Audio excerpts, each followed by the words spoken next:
ఈ నెల 30వ తారీఖున అంటే దాదాపుగా 1 వీక్ కూడా లేదు, అవును, తెలంగాణ ఎలక్షన్ జరుగుతుంది. అయితే ఏ పార్టీ వస్తుంది అనుకుంటున్నారు మీరు? కాంగ్రెస్ అండి. ఎందుకని బీఆర్ఎస్ మరలా మూడోసారి ముచ్చటగా వస్తుందని బీఆర్ఎస్ వాళ్ళు అంటున్నారు? లేదు లేదు, కంపల్సరీ రాదు. బేసికల్లీ వాళ్ళు ఏం చేయలేరు, లాస్ట్ 5 years నుంచి ఏం చేయలేరు. ఈవెన్ కరోనా టైంలో కూడా వాళ్ళు ఏం హెల్ప్ చేయలేరు పూర్ పీపుల్కి, చాలామంది చనిపోయారు. సో డెఫినెట్లీ యాంటీ ఉంది మొత్తం. అండ్ ఒక కాంగ్రెస్ వేవ్ వచ్చింది కాబట్టి డెఫినెట్లీ కాంగ్రెసే వస్తుంది. అండ్ మీరు రీసెంట్ సర్వేస్ కూడా తీసుకోవచ్చు, అన్నీ కాంగ్రెస్ వైపే ఉన్నాయి. అంటే బీఆర్ఎస్ కూడా పథకాలు చాలా దళిత బంధు లాంటి అనేక మందికి మేము పథకాలు ఇచ్చాం, ఖచ్చితంగా మూడోసారి ముచ్చట గెలుస్తూ ఉన్నారు. లేదు, 100% రాదు.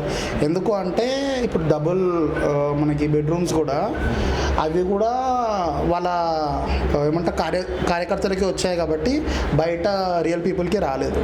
అంటే అందరికి రాలేదు, ఓన్లీ వాళ్ళని అనుసరించే వాళ్ళ కార్యకర్తలకు, నాయకులకు మాత్రం వచ్చారు. వాళ్ళతో తిరిగేటోళ్ళకి ఇచ్చారు కాబట్టి వేరే వాళ్ళకి ఇవ్వలేరు, అది ఎవరికి రాలేదు. అండ్ ఎమ్మెల్యేస్ కూడా అది కొనుక్కుంటున్నారు, అది అమ్మేస్తున్నారు.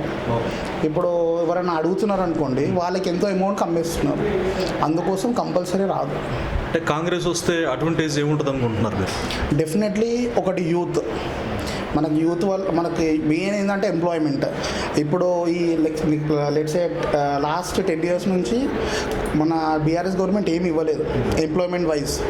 బట్ కాంగ్రెస్ వాళ్ళు కూడా ఇప్పుడు చూస్తే మీరు బెంగళూరులో మనకి ఉమెన్స్ కానీ లేడీస్ కానీ ఫ్రీ ట్రాన్స్పోర్ట్ ఉంది, ఇక్కడ కూడా అమలు చేస్తారు కంపల్సరీ వాళ్ళు.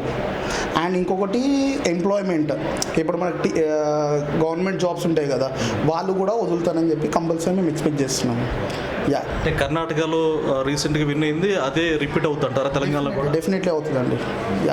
వి vote for Congress. Please subscribe .news.